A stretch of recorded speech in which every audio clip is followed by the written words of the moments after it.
this is Jeff Jarrett, the king of the mountain, the founder of TNA Wrestling, and you're listening to Brendan Dando.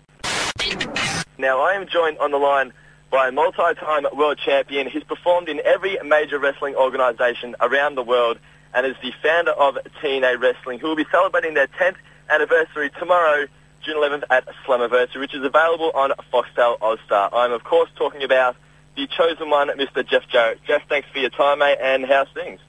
Good, Brandon. I appreciate you giving me some time today, and looking forward to this time of year. Every June that rolls around is always has a special place in my heart because, back on June 19th, 2002 was the day that TNA got started. So this is a good time of year annually for me.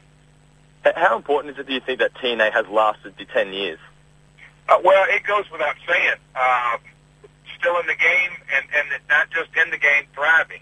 I've done these interviews over the years, and people ask that same question in a variety of ways. And, every year, the answer probably gets a little bit longer and a little bit more in depth, but there's much more rich history. So, when we started, it's been a long, hard struggle, and that's for not just in the wrestling business, any startup business. But here we are approaching TNA 10, our 10-year anniversary. It's very, very special in a lot of ways, and it's a pretty cool thing that who would have thought June 19, 2002 that we've been talking here in early June 2012 talking about this event. Yeah, I know. It's great, man. And Dixie announced on last week's Live Impact about the introduction of the Hall of Fame at Slammiversary. Would I be wrong to assume you'll be the first person inducted? You probably would be wrong to assume that because your guess is as good as mine. Your guess is as good as mine. Over the last 6 months, I have taken on a new, exciting role, something that's very near and dear to my heart, new development. I've traveled the world from Mexico to India and several other continents, doing new projects. So I have no idea what Dixie's plans are or, for that matter, Hulk's plans. So it'll be interesting to see. I'll be watching at home, just like you will, and excited to see what's going to happen with that. Where are you at the moment? Are you in the States, Mexico, India? Where are you? I am actually in my home base in Hendersonville, Tennessee. Beautiful weather here, so I'm at home. Okay. Well, you went back to AAA not long ago. Was going back to compete for them something you chose to do? Absolutely it was. It is something that, hold on one second. Yeah. No worries. I'm sorry. Can you have to do an edit on that?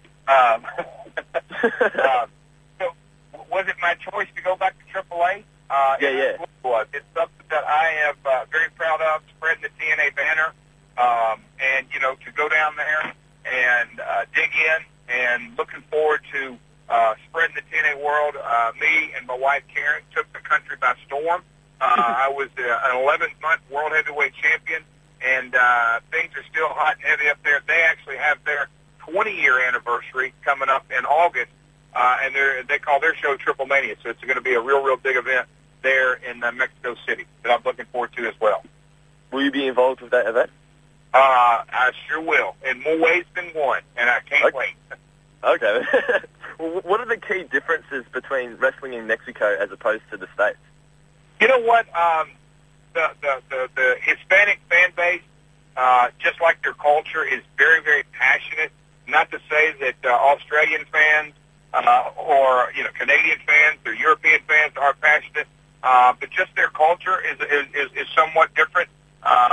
Very rabid fans, and you see, wrestling's been in that culture for, over 100 years. So it is very ingrained in society.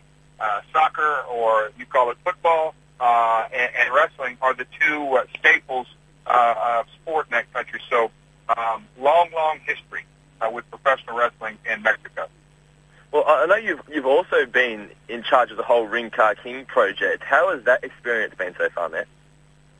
It is, I have said this and gone on record, it is, without a doubt, one of the most rewarding experiences, both personally and professionally, that I've ever been involved with.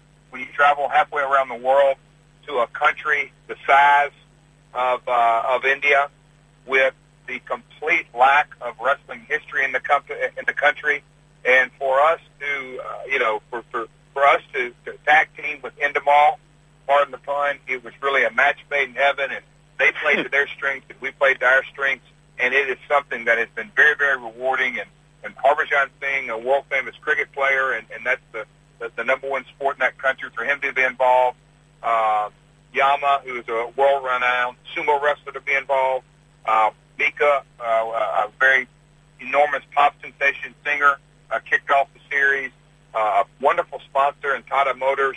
So we really blew that thing up big, and looking forward to many things to come from Rinky King in India. Do you think it could ever become a global product with perhaps English commentators overdubbing? Absolutely. I believe we are just scratching the surface with Rinky King, and very, very excited about the potential of that product. Well, I had the chance to speak to Dixie during her press conference last week, and she mentioned a possible Australian-New Zealand tour. But in all honesty, will TNA be touring Australia in the next 12 months? That's a good question, and you need to pinpoint Rowan down on that. But all kidding aside, we have not had. It goes without saying, not the best track record, but the wrestling business is tough, and when we do arrive, we absolutely want to put on a A1 quality show and make sure that this is a business, and in the business to make money. So the economy's got to be right. The economics of the deal have to be right.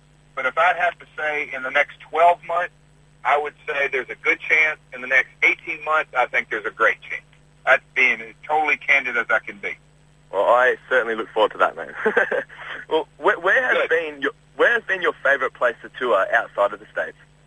Hey, in between before TNA was launched, I did 3 tours of Australia. And I have always said that I'm blessed to be able to live at my home. But if I ever had to move to another country, Australia, there is not even a second place. They're the first place with no second. Really? Yeah, absolutely. I really enjoyed the country. I love the water. You may catch me on the Gold Coast one day retired. Oh, nice. Well, I enjoy traveling. I enjoyed wrestling, whether it's in Japan or in London, or I've wrestled in Royal Albert Hall. I've wrestled in Jerusalem on Easter Sunday. I literally wrestled all over the world. But as far as enjoying your time, as far as outside the rest of the business, Australia was definitely one of my favorites. Well, if you love Australia so much, man, you need to get the TNA roster down here. I agree. I couldn't agree with you. And there's been no secret that I've attempted it, that we've attempted it, that we've tried to make it happen on a number of occasions. Mm-hmm, yeah. Well, how did being on the road impact your life, particularly when you started having kids? Tremendously.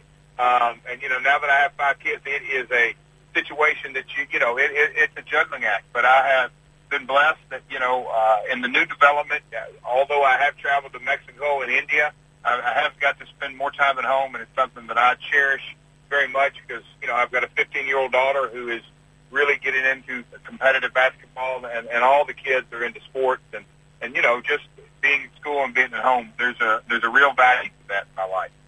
Well, I'm sure you developed some pretty strong relationships with people when you're on the road. Who would you say has been the most fun to be on the road with over your career, and what are some of the lasting memories you shared with them? Owen Hart. That's the easiest question in the world to answer because Owen was a real human, authentic individual, a human being that had more integrity in his one finger than most people have in their entire body. But that's the core of Owen. But he also loved to have a good time, and great-natured River, practical jokester, legendary in the business for that. But and we both come from a wrestling family, so it wasn't it wasn't very hard at all for us to hit it off day one. So by far, Owen. What would be the biggest prank he pulled on you? We agreed to steer clear from that, and he would get me on little bitty ones.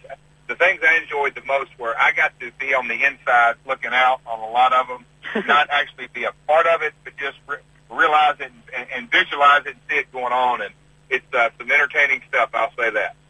Can you remember one funny thing you pulled on somebody else that you witnessed? Oh gosh, it's too many to.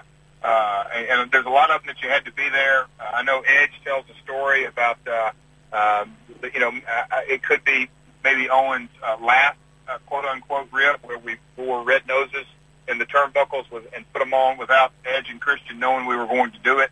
And it was, and to be there and to hear the crowd and to see those, at the time, kids look on their face was priceless. So that was Owen. That sounds like fun, man. Well, your wife, Karen, you mentioned her before. She'd become quite a prominent on-screen character before you went to Mexico. What were your main fears when she first entered the business full-time? No fears. Karen can handle herself. She's been around the business. She's a sharp woman. She's as sharp as she is pretty. And so, no fears. Bottom line, she knows how to handle herself in and out of the ring. Yeah. Well, getting back to TNA and Slammiversary in the Hall of Fame, what do you say to the people who have said that they feel TNA is too young to have a Hall of Fame? It's a business, and everyone, and that's the great thing about wrestling, everyone has an opinion, right or wrong, or a little bit in between. So when is the perfect year? Do you wait till you're 15? Do you wait till you're 20? Do you wait till you're 25? I haven't seen the law. I haven't seen the guidebook when to install the Hall of Fame. So, it's great that people have differing opinions because that's the beautiful thing about wrestling. If you were a judge for selecting who goes in for the first Hall of Fame person, who would you select? I will leave my vote confidential at this time. Okay. But if I had to vote, right off the top of my head, without a doubt, it would be Bob Carter. Okay, yeah. Father. Bob Carter is, is a man who stepped up in the very, very early days and, made an awful lot of things happen. He pretty much saved TNA, didn't he? He without a doubt, you can't go back and write history, but, when my financial partner is well documented, the situation he got himself into, it was time for me to, find an investor, and Bob stepped up. If he wouldn't have stepped up, not to say that, I wouldn't have found another investor, but thank God he was there. Yeah, well, he's certainly a deserving contender. Well, on topic with the live impact, have you had any influence lately on the current format changes, such as Fight Night and Gut Check? No, like I said, I have been behind, in new development, I have voiced my opinion, and it's been well documented within TNA, certain things, but that's all, that can be discussed at a later date.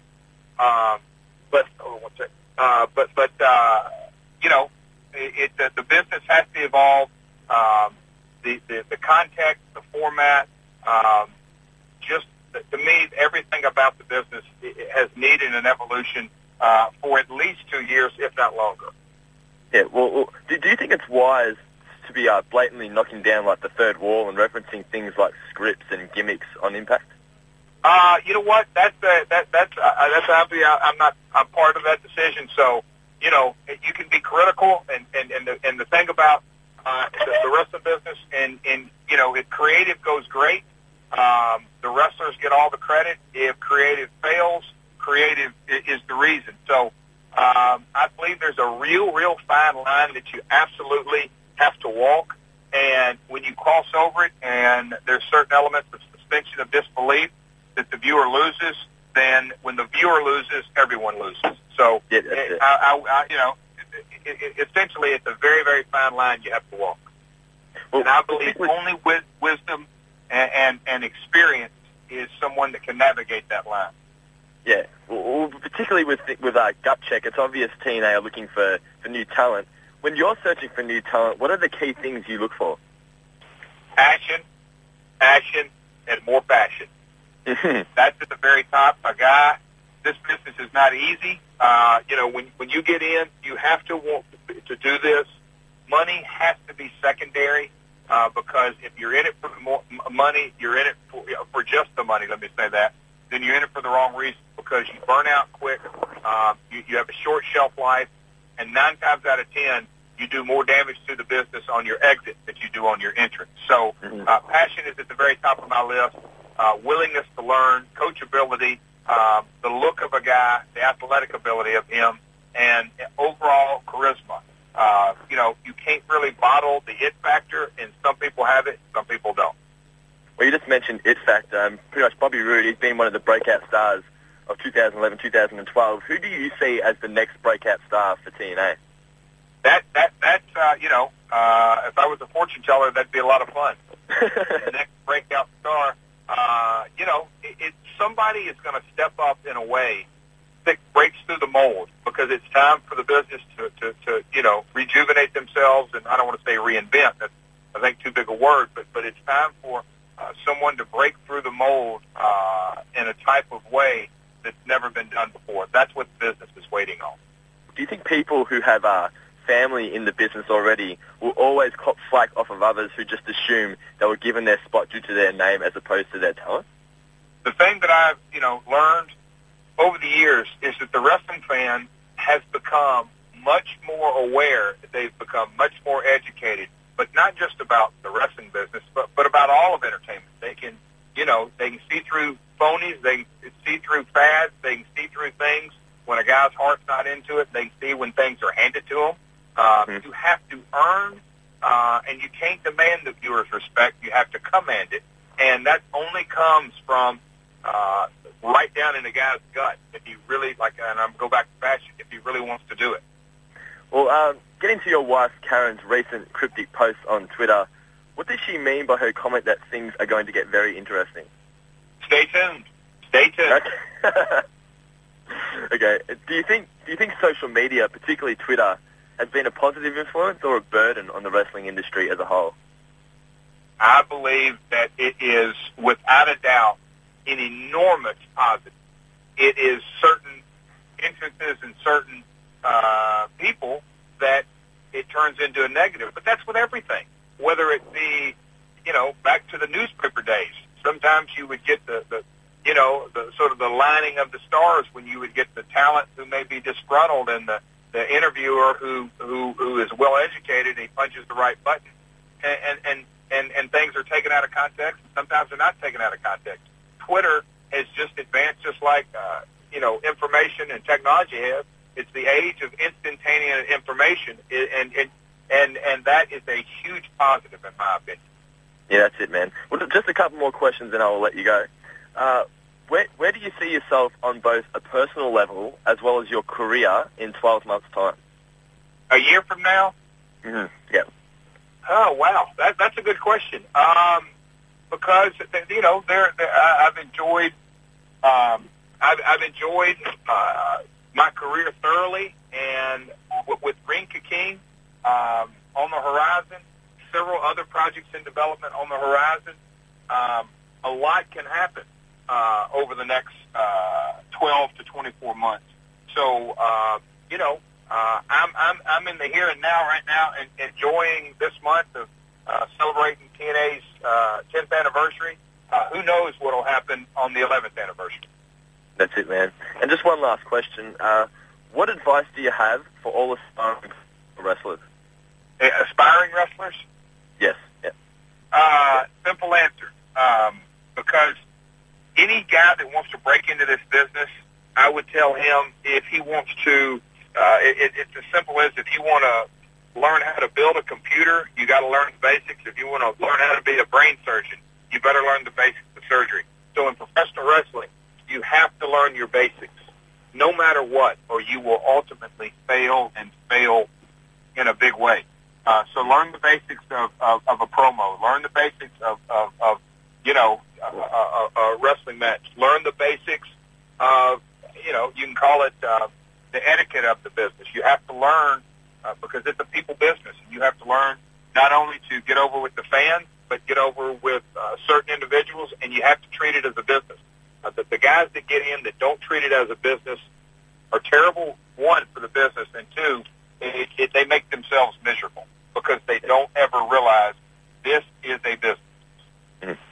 Well, there you go, guys. Make sure you order TNA Slammiversary tomorrow, June 11th through Foxtel All-Star. Check out Jeff and the rest of the guys on Impact Wrestling every Saturday night from 8:30 on Fuel TV. And for the latest news and info, like the Australian TNA Facebook page at facebook.com/Impact Wrestling AUS. Once again, Jeff, thanks for your time, mate. I really appreciate it, and good luck with the rest of the year. Yep, I appreciate it. Talk to you soon, and hopefully see you soon. No worries, man. Thanks for that.